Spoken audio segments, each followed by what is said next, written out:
So do you feel like you're kicking a dog while it's down? I feel like I'm kicking a demon while it's down.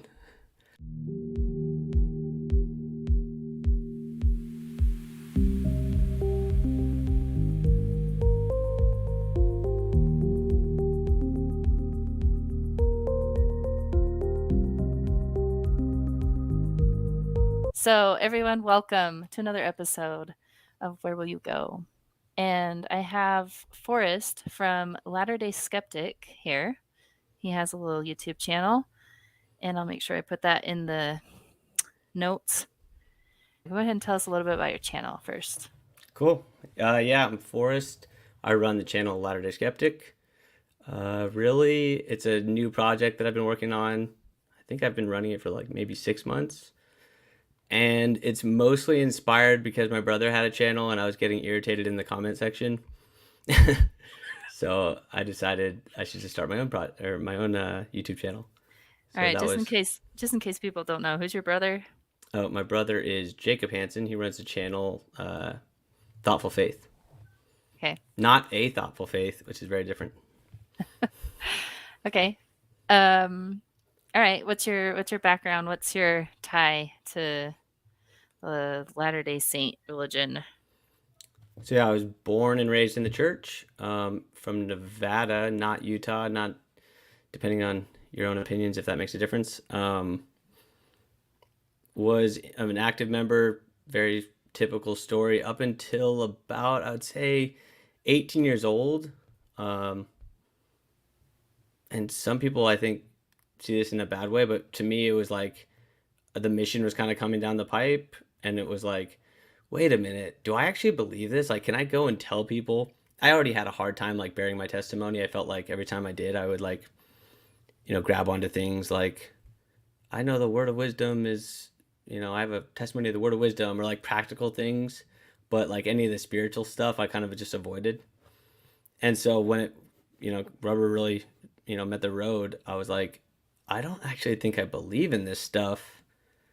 And that was right when I was starting to go to college. So I went to BYU Hawaii for a year, and then it was there. I was honest with my bishop. I was like, I don't believe this stuff anymore. I still, was a full tithe payer, went to church because that's what BYU requires. But and I had a bunch of great friends that I love there, and we had a great time. But at that point, I would say that was pretty much when I left. So, do you think you'd be where you're at? Um, well, I guess tell me about your siblings, I guess. Like Okay, what yeah. what So what I brought what brought your faith to not your faith, your belief to a point where you're like, I don't really believe this stuff. Like was it all so internal or was there I'll some answer outside? this. I'll answer my faith. Uh, yeah, I have an answer for this. Um, so honestly, for the most part, my belief was an internal thing to me, and I always thought it was interesting when people are like, "Why'd you leave the Mormon Church?" Um, Obviously, there's like kind of the caricature that no one really believes anymore of like, "Oh, you left because you wanted to sin." Hmm. But to me, I was like, "There's only one real reason to leave, and it's if you don't believe it." And to Right. me, it was pretty black and white. It was just like, "Oh, I don't believe this anymore. Like, I guess that means I'm not a Mormon anymore." And I thought that's how it worked, and I still kind of think that's how it works. But once I made that, I guess you would call that what is that, PMO? So I was, or is that right? Hmm. Physically and mentally out. So like, I think a lot of people get to that point, and then the next part, which is actually physically leaving the church and stop your attendance. Um, that was a little easier for me because at that point I probably had three or four siblings. I have a pretty big family. I have 7 siblings, and a good half of them had already left. So it wasn't like this whole new concept that was, something that, I was going to blaze some new trail. It was much more like, oh, I left, I don't believe in this anymore. I guess I just stopped going like, my other siblings. Interesting. Like you don't have a shelf moment, a shelf crashing moment or anything? Like no big. No, I mean, I think I have shelf items. I can't remember the moment so much, but I think the biggest shelf crasher for me was the Book of Abraham. when you found out about that? Yeah, I found out. I started Googling it. Again, I probably already was having doubts and started Googling stuff and was like, oh my gosh, like none of these texts match. And Um, when was that? that was probably when I was, and again, that in terms of like the stereotypical Mormon shelf breakers, that was probably it. But I had never really been a spiritual person, and I've always lacked a belief in the supernatural. So Always? any kind of like, No, not even any hope for it? oh, I'd say I definitely had hope. Like to me, my my emotional testimony, honestly, was probably built off of like EFY. It was like I went to EFY I think 5 times, and I loved it. And Huh. now I look back and I see it more as um, I don't know, maybe like emotional manipulation almost, like just a bunch of young kids all together with happy music and friends, and you're singing these really pretty songs, and I'm like, man, I feel great. And so I would go home and I would say, oh, that was the spirit. I felt the spirit of DFY. Um, but then, and these are pretty typical stories, but I would feel the spirit all over the place. I'd feel it when I would, sing the national anthem, or I would feel it when I watched a fake, watch Wally or something. Like there's, I started to realize like, oh, this is just an emotional response I have to things that I like, Hmm. or things that I think are good. So I've always kind of had that like that doubt of the supernatural to begin with, and I think that was probably the reason I had a weak shelf to begin with. And Hmm. so as soon as there was like evidence against Mormonism, it was just like, yeah, this makes sense to me. Oh man, that's interesting. Yeah, that's a lot different for me. I think we're similar in that, like, and my memory's terrible, and I've already recounted this, so who knows if this is just because I'm saying it a lot, but I have memories of, like, in seminary being like, "It's a really good thing that I was born in the church because I wouldn't be buying this stuff." Like I remember having thoughts like that. And as far as, like, never having any, like, praying to see if the Book of Mormon is true, and I never had a moment where I was like, "That was such a powerful experience." Like, I don't think I know what people are talking about when they have those powerful spiritual experiences. I don't I've never experienced that. The closest thing I have are just little moments of, um, memorable, like, moments, but I've had those since I've left too, so it's like I just have never had anything that I can't deny, you know what I mean? Yeah, yeah. So, it's interesting because I feel like our personalities are similar in that way, but I still had like, the church had my loyalty. I'm sure maybe that's a better question. When did you when did the church no longer have your loyalty? Maybe that's a So better question. so and I will say like the church had my loyalty very much. So I went to a Catholic high school, and my best friend was Catholic, and he's similar to me in that like, and apparently my family were like we like to argue and debate. So I remember one of the I we actually I think he came to school junior year, and we ended up hanging out for I think it was probably the first time we'd hung out in person. When we hung out at school, but like outside of school, and we debated Mormonism versus Catholicism for like 2 hours. Mm, And so like I was in and I was about it, but I right. was about it not in an emotional way, much more in like the you guys believe in the Trinity, and that doesn't make any sense because if you look in these scriptures right here, they seem like they're talking to different people. That kind of Yeah. that was where my arguments lied. Um, so the church had my loyalty very much so growing up, and I very much identified as a Mormon and loved it all. And like I said, I did everything. I did church basketball, church dances. I went to EFY 5 times, and I'm pretty sure you're Right. supposed to only go 4 times. um, I also think it was like my parents' way of being like, this is the only way to get him to be like emotionally invested in the church. Maybe we should keep sending him. What else? Yeah, like state conferences. I mean, I did it all, and I Right, loved it that's what I all. mean. So I'm trying to gauge, like, that moment where Yeah, you so the weren't. moment I feel like maybe this is I think I was in priesthood quorum And I was like, I can't go on a mission. Like, I can't go tell people that this stuff is true because it felt like I like almost felt like I was having like an out of body experience and like looked around and was like, wait a minute, you guys Oh, are saying you actually think this is real? Like, if you rewound the you wound the clock back, like all of a sudden you'd see this stuff. And I'm like, no, I don't actually believe that. Uh oh, this is a problem. Um, so yeah, I mean, and so I think the that was church that lost my moment, and then loyalty. about then. Oh, it's weird. I actually think I probably lost my belief before I lost my loyalty. Right. So I would say I Yeah, me had too, the for church sure. probably had my loyalty for like probably while I was at BYU. I was at BYU Hawaii. I was still um, pretty like pro Mormonism. I actually have a funny story and maybe an embarrassing story of I remember when I told my mom that I was not about it anymore. I think I verbatim said, "Mom, don't worry. Like, I just don't believe in this stuff. It's not that I think Mormonism is bad. Like, I don't understand these people that are fighting against the church. Like, that's on me. Don't worry." I was like, "Oh, oh, how That much is a that's changed. phase. I That's feel for bad. sure a phase.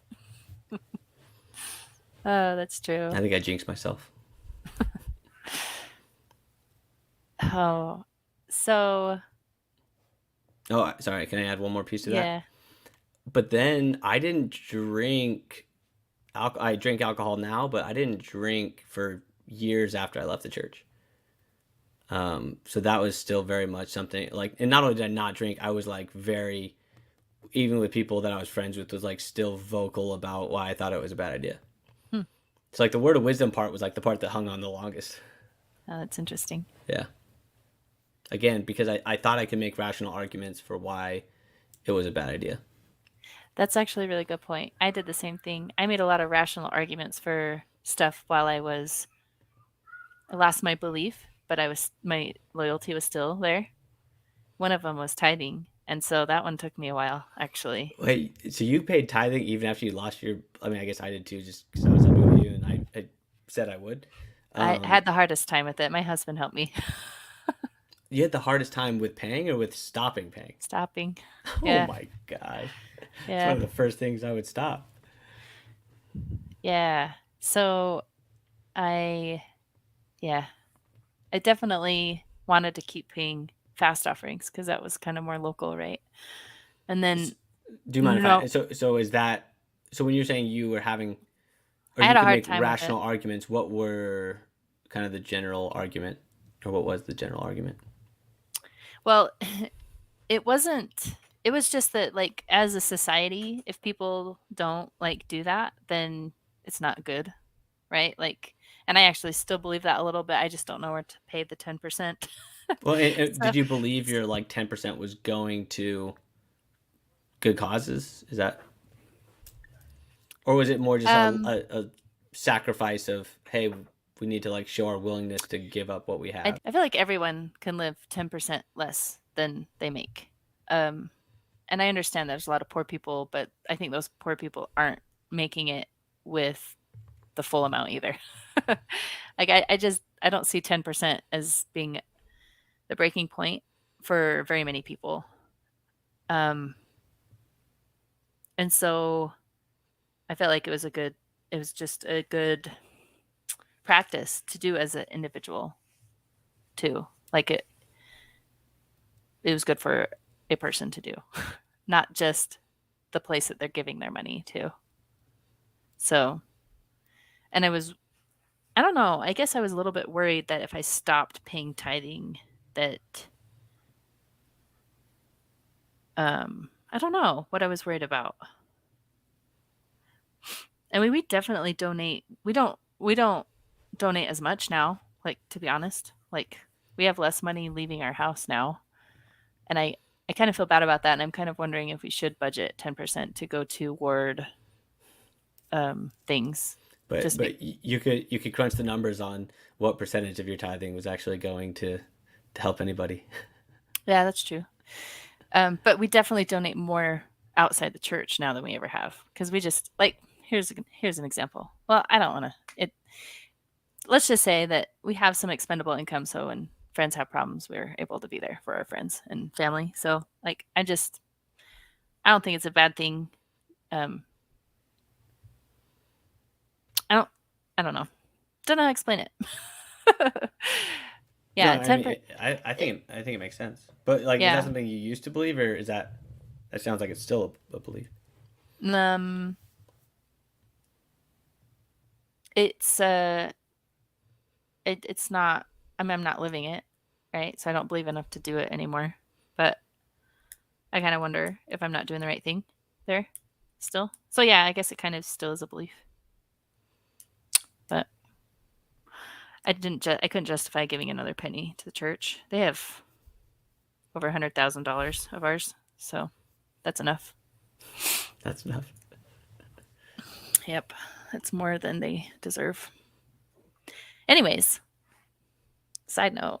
Sorry, No, you're good. that wasn't about me. I'm interviewing you. So, yeah, I was trying to pinpoint when you lost your loyalty because I was just fascinated by that. I was trying to figure that out. Yeah, So it and sounds just to give a like quick, it'd probably be like it's kind of rough numbers. 19 maybe. I lost my belief. 20 to 21, lost my loyalty, and then probably about 20, probably 21. I was not going to church anymore. all right. So it's toward the end of that. Yeah, for Yeah, me it was like and that's years old, not oh the 2019. year. Yeah, yeah, yeah. Hmm. So yeah, like for me it was around 2016 where I started to realize like I don't believe like I remember the moment where I was like I don't know if I believe that Joseph Smith did what he said he did. And then it was like 3 years maybe that I finally fessed up to my husband. But even then, during that period, I wouldn't Wait, say I sorry, even did you say 3 years or a year? 3 years. Ooh, But I would say during that 3 years, like I didn't even know for sure if that thought that I had when I thought about Joseph Smith, like I remember having the thought, but I don't know that I ever knew what that meant. I never said anything out loud. I never wrote in a journal. I never formulated the idea of what that meant, if that makes yeah, sense. and It's I feel really like the hard to church has, describe thoughts, but and also the church has done a pretty good job at like embracing the idea that we all have doubts. So like mhm. I guess you didn't necessarily feel like you stood out. You're like, oh yeah, this is just in line with what we teach. We have doubts sometimes. Yes, but at the same time, I felt like all those talks that like make you feel good about doubting, they tell you that there's an end goal that you won't feel like that anymore. And that wasn't happening. So I still felt broken for sure. It wasn't good. But um so that's interesting. Um would you say okay, so you were motivated to start your YouTube channel. Um so okay, what what's your goal, I guess, of your channel then? The goal of my channel. I feel like I should Yeah. have a polished answer for this, but I definitely don't. Um, I'm a little Just to bit kind rebut Jacob Hansen's channel. of. So that wasn't exactly. So actually, that reminds me. So initially, and when I talked to him about it, because I actually made the channel, and then I wanted to get a little bit of traction. I think I told him I was like, I made a channel. I'm not telling you the name yet. Um, sorry, dog's barking. And I was like, so I kept it quiet for a little bit, and then I saw him in person, and I was like, oh, by the way, here's my channel name. And he actually gave me some good advice. He actually helped me with the light and lighting setups and all this other stuff, which I appreciated. So one of the things is, The and you might meaning and laugh about, purpose of your yeah, channel. you may laugh at this now, but like, so I've been around YouTube for a long time, and I think I've only really been in the Mormon world in like a very narrow sense. So when I talked to Jacob, I said, I just don't think there's very many like somewhat conservative like ex-Mormons. So I think there's a space here I can fill. And then once I get going, I realize like there is a space. It's just a less known space. Right. And so that was initially, and I will say I think I've done a bad job at like maybe I've gone too much. You guys actually talked about this in your episode with my spiritual life. Sorry. Remember your name one more time. Ex Morgan. Well, X Morgan. She Morgan, calls X she's X ex Morgan. Morgan. I love that. With X Morgan, you guys talked about this. Basically, like not audience capture, I don't think, but it's basically like you start getting traction and applause in one direction, and you start to feed that, and next thing you know, you've kind of lost who you are. Mm. So I am a little bit nervous about that, and I think initially I came out and that was the direction. I was like, wait, I was supposed to be like this conservative voice, and like although I'm very passionate about like the gay issue, like I ended up making a lot of videos kind of talking about that issue, and a bunch of people were like, this is our guy on the left, I love him. And I'm like, wait a minute. You don't want that to is make your fan I'm base, like, that's your little fan not base mad. sorry people. And like I actually made a video about Matt Walsh too. And like I'm not saying I was pandering in those. I'm just saying I think I probably don't have a great ratio of my initial goal was to like present a conservative voice, and then I and again, I don't even believe that, especially now amongst conservative youth, like the gay issue isn't a left issue, but it definitely has the image when that's all you talk about that you are on the left. Sure. So I think the position I do have a strong opinion on is I don't think the government. I'm actually on board with the government not being involved in marriage, period, and leaving Hmm. it as a religious institution. But once the government is involved, I don't think it's fair. And honestly, it's not even so much that. It's I don't see religious people having a good solution for what gay people should do. Yeah, that's a very That's good the point. I had that exact same thought only like yesterday. I was thinking about that. I think that celibacy and or mixed orientation marriages are a bad idea. Yeah. Celibacy I think is a bad idea. Mixed orientation marriage, I'm pretty like I don't think it's a good idea, but I'm open to. I just to me it's the same as saying like, hey, marry someone that you're not attracted to, and I Yeah, don't think that's It a was John great idea Dolan's either. TED Talk that changed my mind on that. When he did that survey with Latter-day Saint people that were gay. Oh, And I can't remember it.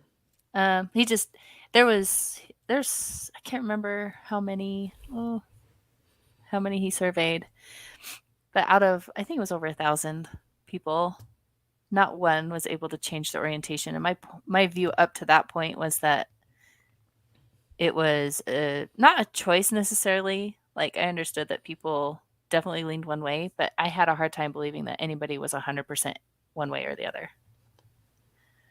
Maybe that says more about me than other people, but No, I actually I think that that's kind of been the game changer, and I don't know, I'll throw out a number like the last 10 years of like it's becoming more accepted that this is not a choice, and that changes like the whole equation. it does If for it is sure. a choice, then you can say, hey, mixed orientation marriage or be celibate and then kind of work on it and maybe it'll work out. But if it's not a choice and you're like stuck that way, then you have to, I don't know, Yeah, and I'm like, all for tradition. That's kind of why I'm more conservative leaning. And so, let's just say that you are bisexual. I think there is one choice that is better than the other. Like if I had a kid that was bisexual, I would probably just say, "Hey, like one of these paths has been done before, and and one of these paths is well, fairly new." and I think you So, could I make mean, a good case too that one of these paths you can't have children naturally, right? and one of these paths you can. So I agree that I think that there's a good case to be made for heterosexual couples. But that's just not the stuff I'm talking about. The stuff I'm typically talking about is you have a gay person and Mormonism's only choice is be celibate or mixed orientation marriage. I'm like, this is a losing strategy. There's no way this can be the right option. Yeah. Yeah. I don't know how we got on that issue in Well, you particular. were just talking about your channel and how you're in LA, right? Oh yeah, so I was talking about my channel and how I came on to be. So I've done two. For one, I projected myself probably not in the most conservative light, um, which hopefully changes. I also, in general, I kind of want to like slowly, maybe not steer away, but widen my scope to be a little bit more about theology in general and religion in general, more than just the Mormon issues.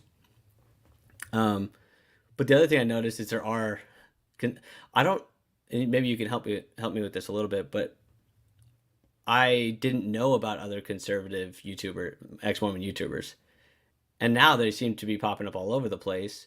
And I don't know if that's just because I'm getting onto YouTube and I'm seeing them, or if there's kind of a resurgence of conservative ex-Mormons. I wouldn't know. I don't. I don't think there's any like MAGA. Uh, Not that you have to be a MAGA, like MAGA Well, conservative. well, I mean, I wouldn't call Chris Hanna a conservative. I wouldn't. I wouldn't call so Flip a I almost conservative. maybe what I mean is anti woke. Maybe that's what Yeah, I mean. yeah. There's a few, I Because guess. yeah, I hate the political spectrum in general. But I guess I would still consider myself on the conservative side. But I really more mean I'm not woke and I'm classical liberal, which a lot of the times you get bucketed. Now that makes you a conservative. Yeah, you're a Bill Maher conservative. I'm a little bit of a Bill Maher conservative. No, that's kind of interesting. I don't even like the term anti-woke. Um, I know too many people that are like totally social justice warrior and stuff, and I think they're good people, and I don't know how to describe it. I just I would like to build bridges. Like I think it's important to talk to people, and we're losing that ability, it seems like, because we can go find a YouTube channel where somebody says everything we like to hear and we don't have to be challenged at all. And so that's where we gravitate. So it's we're all in our little echo chambers. That's what I feel like is happening. So I don't really mean to necessarily create like that was my purpose too. Like I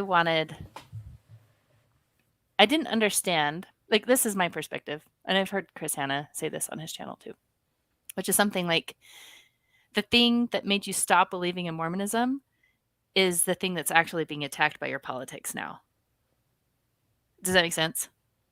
So like science is like the thing, right? That a lot of Mormons are like, well, you can't be a fundamental like literal religious type person because of all of these facts, right? And then um I would say if you get really really deep into um like a lot of it depends on who, right? And obviously there's a whole spectrum of people that are social justice warriors and people that care, you know, care about the marginalized. And they're all,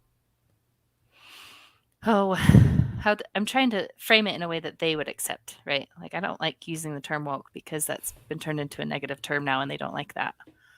But,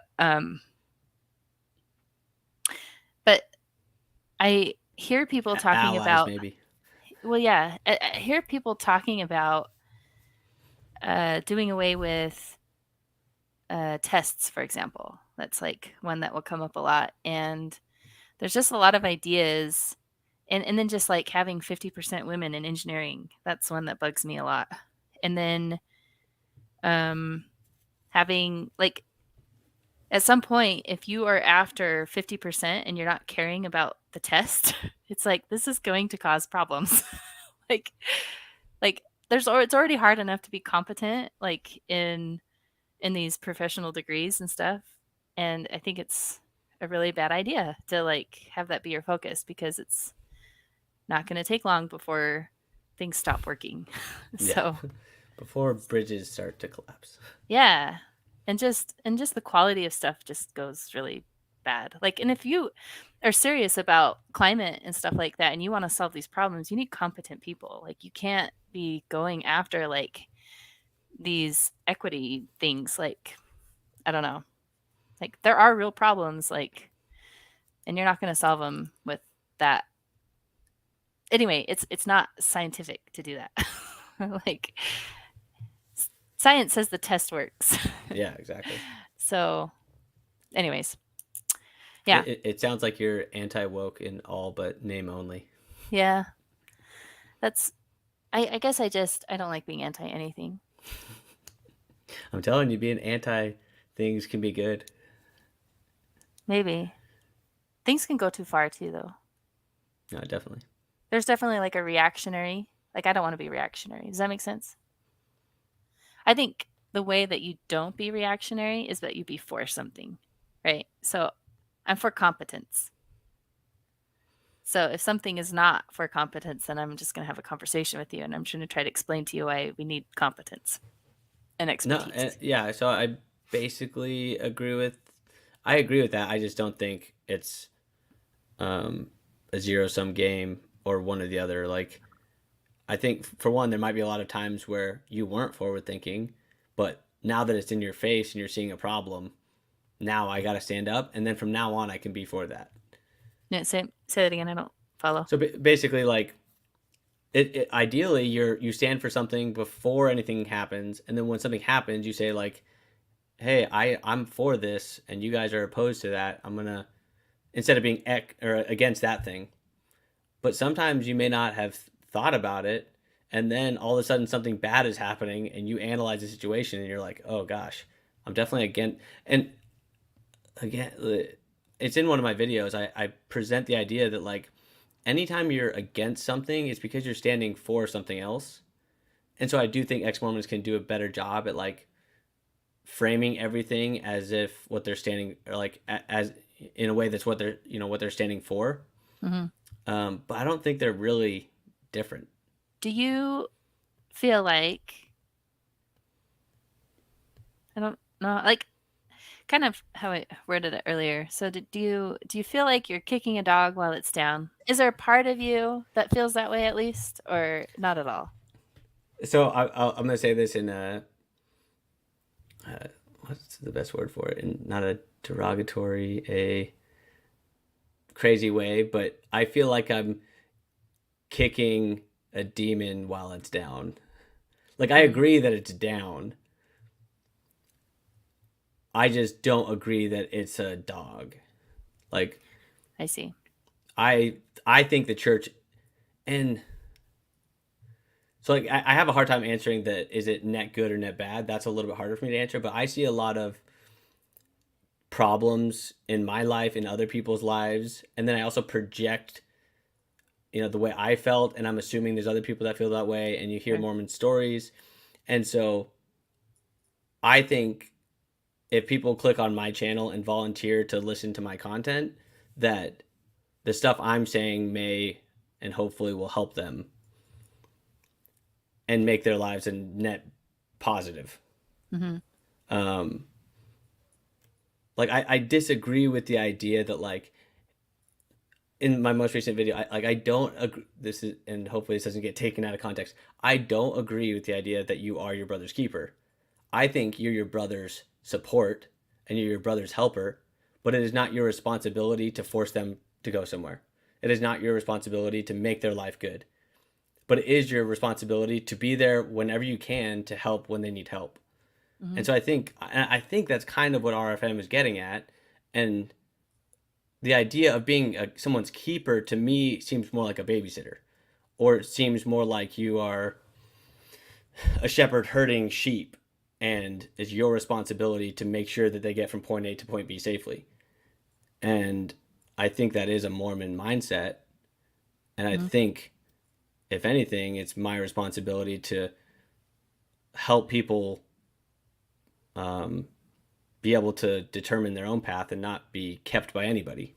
Hmm. So let me make sure I'm understanding correctly. So you're saying it's okay to be Cain. Just kidding. It's a joke. Uh, because isn't that where that comes from, right? Anyways, no, I think that's fair. But I will say this: it is pretty easy to be critical of stuff, right? Because there's always everyone's always being a hypocrite at one point or another, right? And everyone is um I, there's no perfect system out there. You're not going to find perfection in anything. It's going to be really easy to tear stuff down. Like I think I guess I have a hard time seeing how that in this day and age where that seems to be like the hobby, the pastime of people is just being cynical about things. Oh, I think part of it is just we have so much information available to us, and maybe we've gotten cynical because we've realized so much of what we believed is all not accurate. Yeah. And we've also now have seen even like stuff like science that we put a lot of weight into, adapt and change, which is a good thing, but it still makes you cynical. Now it's like, what do you believe in at that point? Yeah.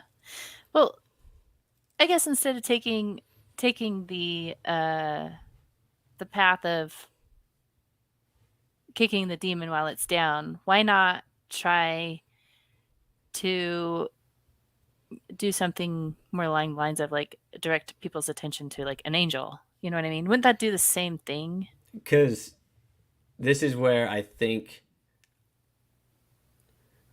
um, well, would it do the same? I think part of it is, I think everyone should choose their own path. If it was, maybe I could do a better job at like highlighting things, but it's like I'm not here to tell you what will give you meaning in your life. Like that's like what a Mormon missionary does. A Mormon missionary says like Sure. you should be aiming at Jesus. You should be living this way. And I'm not in that business and I don't want to be in that business. I don't think people should be in that business. I am here, maybe not so much on YouTube, but if someone says, "Hey, Forrest, I need help," or "Hey, do you have advice? I'm really struggling in this way." Obviously, yeah, like a good human being should do that and be Hmm. there. But this keeps getting back to the idea of like a landing pad, or like, why tear down someone else's ship if you're just gonna leave them to drown in the ocean? And my response has always been like, first of all, I just reject the whole framing, but I really think that what you're doing is letting them choose their own destiny versus forcing them down a certain path. Hmm. I think there's a possibility that that is true, though. Like that they're, uh, yeah, I don't know You, quite you, how to you word think it. it's possible? So I'm not saying, I'm definitely not saying that it's possible that you take Mormonism away from somebody and their life just like crumbles. Yeah. But this is, and I had gotten into it a little bit with Jared and Chris on Porch Time. But Hmm. don't you see a level of arrogance, and or are you kind of acting, do you think you're arrogant enough to make that decision? You're almost making that decision for somebody. Like, hey, I'm not going to treat you like an adult because I'm afraid that you can't handle the truth. And that's the way that comes off to me when I hear people make that argument. Like, hey, maybe you shouldn't say anything because maybe they can't handle it. And to me, Well, I don't it's know, not that that. comes off. It's not quite that. It's more like Mormon think is already there, and there's just stuff already out there. I mean, it's the same way I press Bill Real a little bit. Just trying Yeah, to I did hear understand. that. I'm just trying to understand that like if you're gonna cover Mormonism, why not? Okay, here's a better way to frame it. So, and this is something I've thought of. What I find when you're in the ex-Mormon world is they can't say anything nice about the church. That seems just as one-sided as when I was in church and they couldn't say anything bad about the church. Like that's not truth. That's not reality, right? Like and so everybody leaves the church and says, "Oh, I'm truth seeker. I'm seeking the truth," and they can't say anything nice about the church. And Bill Real says he can't say anything nice about the church in good conscience, and that's his why. So, and I guess you don't necessarily fall in line with that. Like you will Well, sometimes do. did Bill, I didn't know Bill Real said that.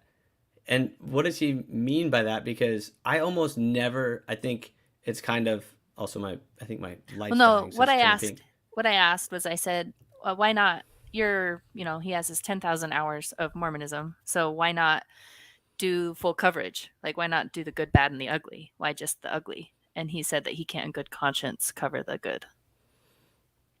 Yeah, my response would be like, that's not the mission of my channel, to just be a unbiased, survey of the landscape of Mormonism.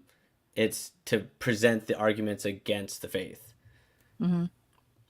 But I'm totally willing to accept arguments against what I have, and I hope people present them. But I see. like it So just you're it almost really seems like outside of my topic to be like, wow, Mormons are doing a great job with the Boy Scouts, which they got rid of. But like it just seems outside oh of. no no I can't say I can think of anything specific that you've done that falls in line with this, but what I see going on is maybe shallow arguments going on in the ex-Mormon world where it's just not fair. Like they'll my best I said this on my spiritual life episode where it's like you'll give an argument and you'll say, "Hey, look how terrible the church is," and you're just pulling out a thing that all humans do.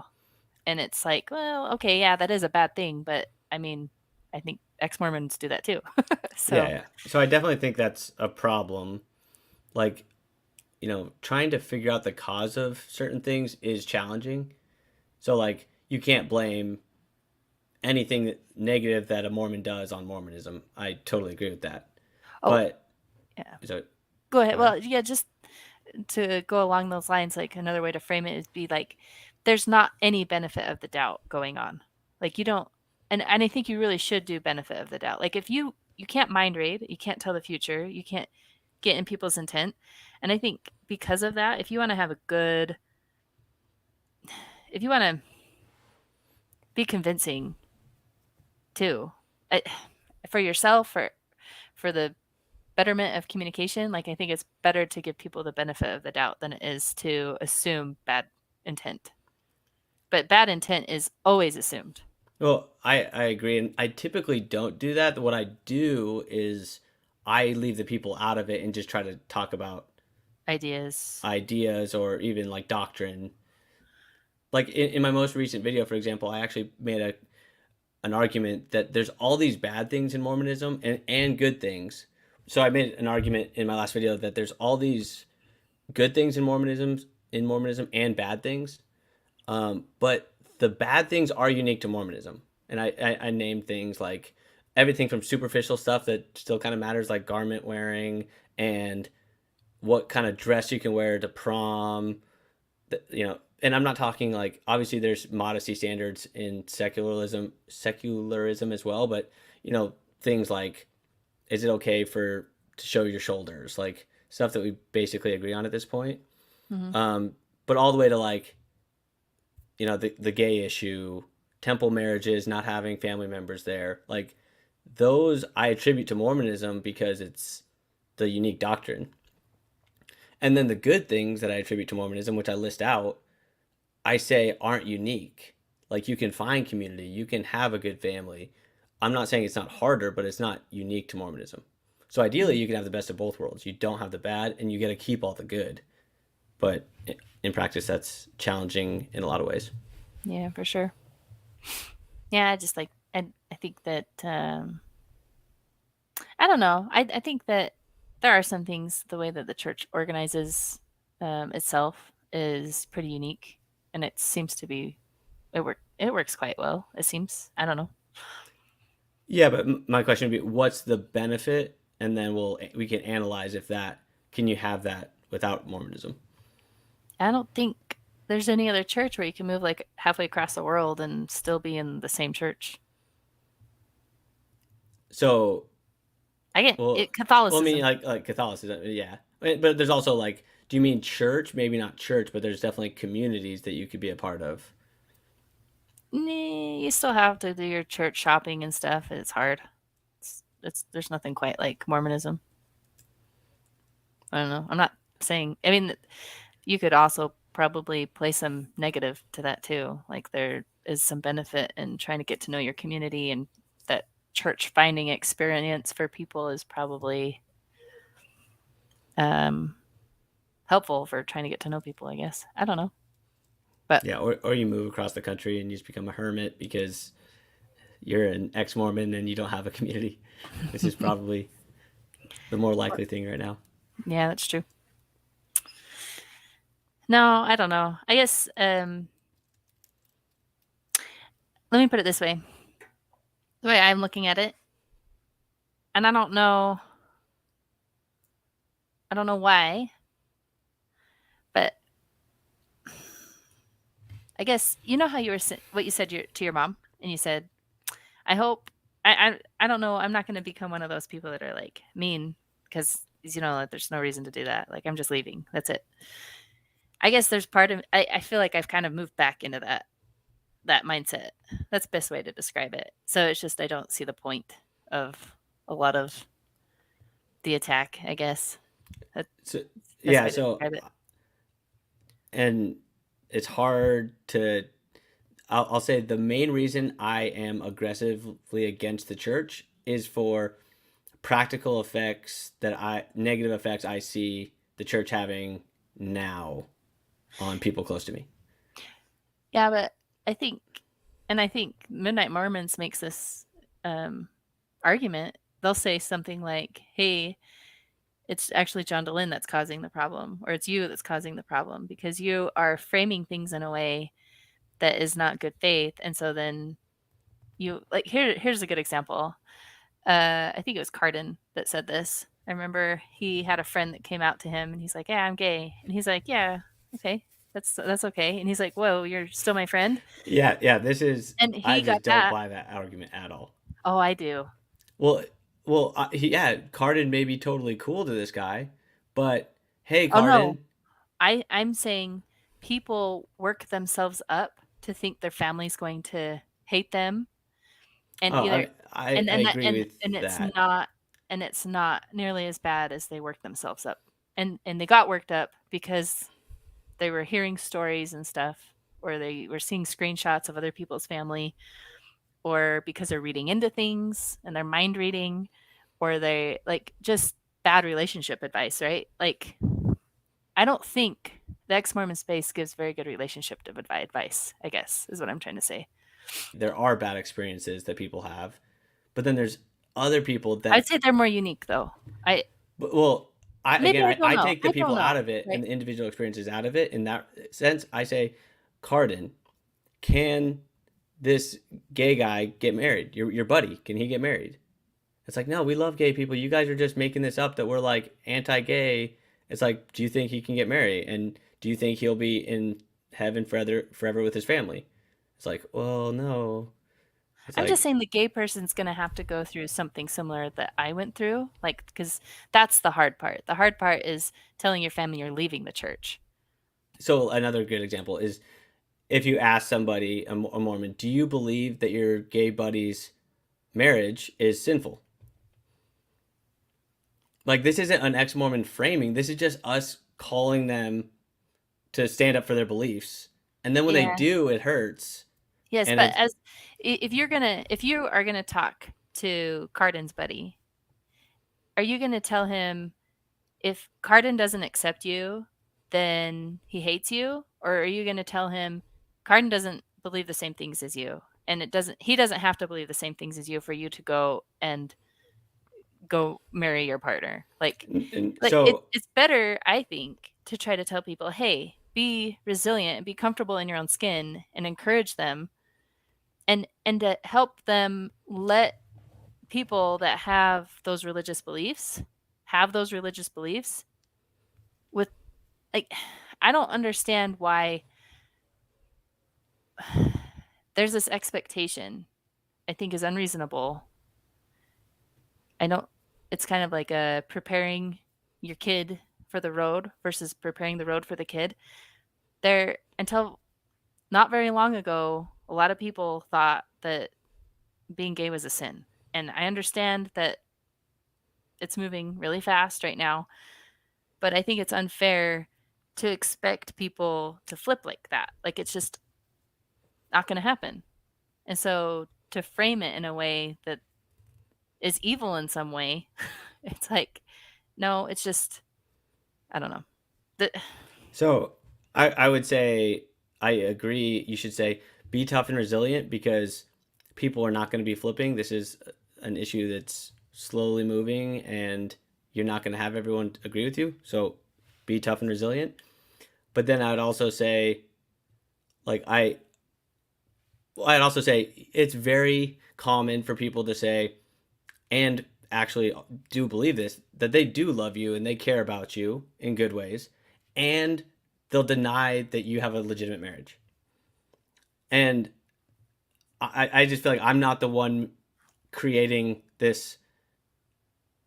I think they're trying to blame that on me and or people like me for saying this creates a bad dynamic between you and your friend of like you're denying his spouse and his marriage, which is one of the most important things to him. I think that's just the way that's a problem that they're causing.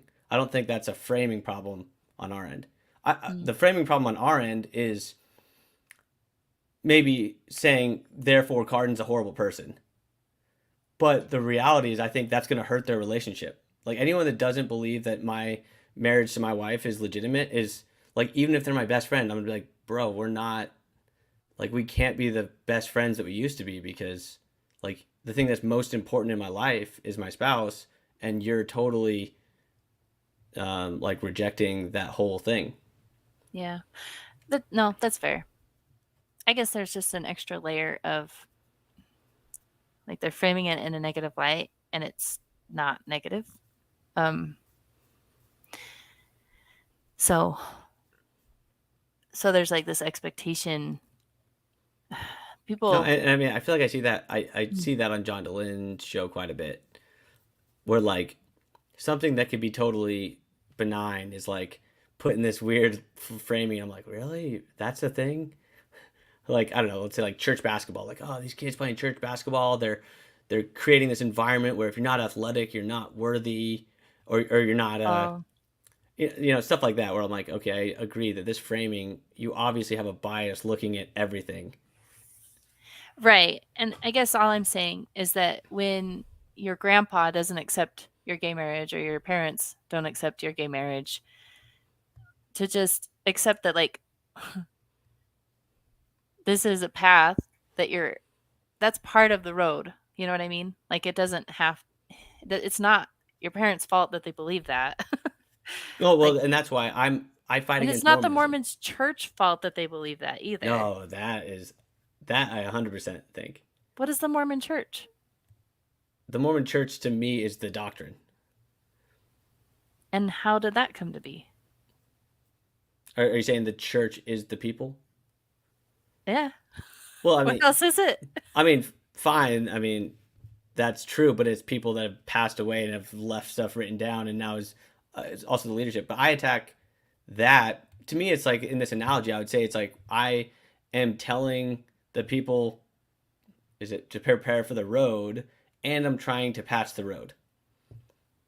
That's fine. You can I think that's the hero story, right? Is to rescue the father. And but that's not exactly what you're doing because you're not trying to rescue the church. No, no, I'm trying to rescue the people that are getting harmed by the church by like basically if I see either the church getting less dogmatic or less fundamental and or people leaving the church.